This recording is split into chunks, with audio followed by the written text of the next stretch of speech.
Hi అండి. ఇవాళ మన వీడియోలో పాలకూర ఉల్లికారం. ఆకుకూరలు అంటేనే ఫైబరు, కాల్షియము, విటమిన్స్ అన్నీ చాలా సమృద్ధిగా దొరుకుతాయండి. ఆకుకూరలు అంటే ఇష్టం లేని వాళ్ళకి నేను చేసిన పద్ధతిలో చేసి పెట్టండి. రొట్టెలు వేసుకుంటూ తింటారు.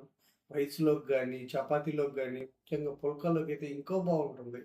ఈ రెసిపీ నేను ఎలా చేశానో మీకు అర్థం అవ్వాలంటే వీడియోని స్కిప్ చేయకుండా చివరిదాకా చూడండి. అప్పుడే నేను చేసిన రెసిపీ మీకు అర్థమవుతుంది. ఈ వీడియో కనుక మీకు నచ్చినట్లయితే ఒక లైక్ చేయండి.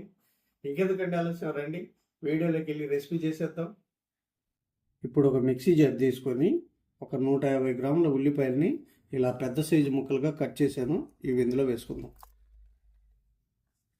ఒక 1/2 ఇంచి అల్లం ముక్కలు కూడా వేసుకుందాం. అలాగే ఒక 3 పచ్చిమిర్చిని ఇలా కట్ చేసి ఇవి కూడా వేసుకుందాం. రుచికి సరిపడినంత సాల్ట్, 1.5 టేబుల్ స్పూను కారం,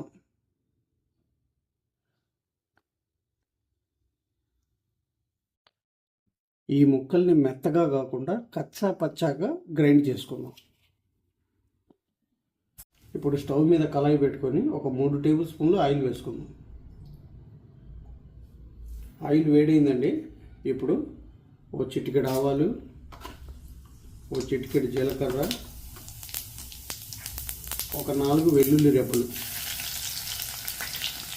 అలాగే 4 ఎండుమిర్చి ముక్కలు, ఒక 2 రెబ్బలు కరివేపాకు.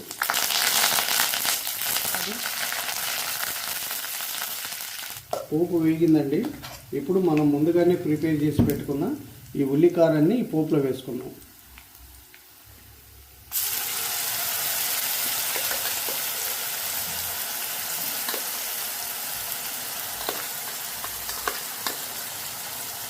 ఒక 1/2 టీ స్పూను పసుపు కూడా వేసుకుందాం. ఇప్పుడు స్టవ్ను సిమ్లో పెట్టుకొని ఈ మొత్తాన్ని ఒకసారి బాగా కలిపేసి ఒక 2 నిమిషాలు ఫ్రై చేసుకుందాం. 2 నిమిషాలు అయిపోయిందండి. ఇప్పుడు ఇందులో నేను ఒక 3 కట్టలు పాలకూరను తీసుకున్నాను. వాటిని శుభ్రంగా కడిగి ఇలా సన్నగా కట్ చేశాను. ఇప్పుడు ఈ పాలకూరను ఇందులో వేసుకుందాం.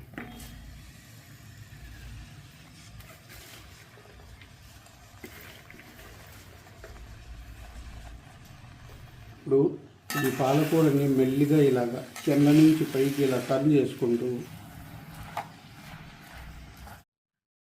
ఇలా కలుపుకున్నాం కదండి. ఇప్పుడు స్టవ్ని సిమ్లో పెట్టుకొని మూత పెట్టి ఈ పాలకూరలో పచ్చివాసన అంతా పోయి ఆయిల్ అంతా పైకి వచ్చేంత వరకు మధ్య మధ్యలో కలుపుకుంటూ ఫ్రై చేసుకుందాం.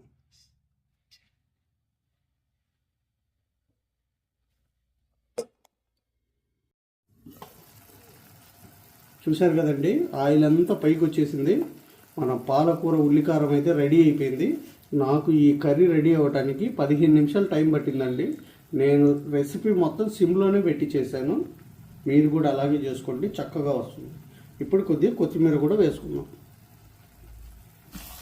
చూశారు కదండి, మన పాలకూర ఉల్లికారం అయితే పర్ఫెక్ట్గా వచ్చిందండి. మనం వేసిన ఇంగ్రీడియంట్స్ అన్నీ చక్కగా సరిపోయినాయి. రైస్లో కానీ, చపాతీలో కానీ, పుల్కాలోకి అయితే ఇంకా చాలా బాగుంటుందండి.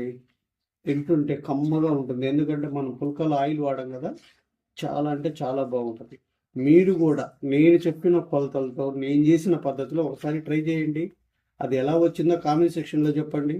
ఈ వీడియో కనుక మీకు నచ్చినట్లయితే ఒక లైక్ చేయండి, షేర్ చేయండి, మన ఛానల్ని సబ్స్క్రైబ్ చేసుకోండి. మళ్ళీ రేపు ఒక మంచి రెసిపీతో మీ ముందుకు వస్తాను. Thank you. ఇప్పుడు స్టవ్ ఆఫ్ చేసుకొని సర్వింగ్ బౌల్లోకి తీసేసుకుందాం.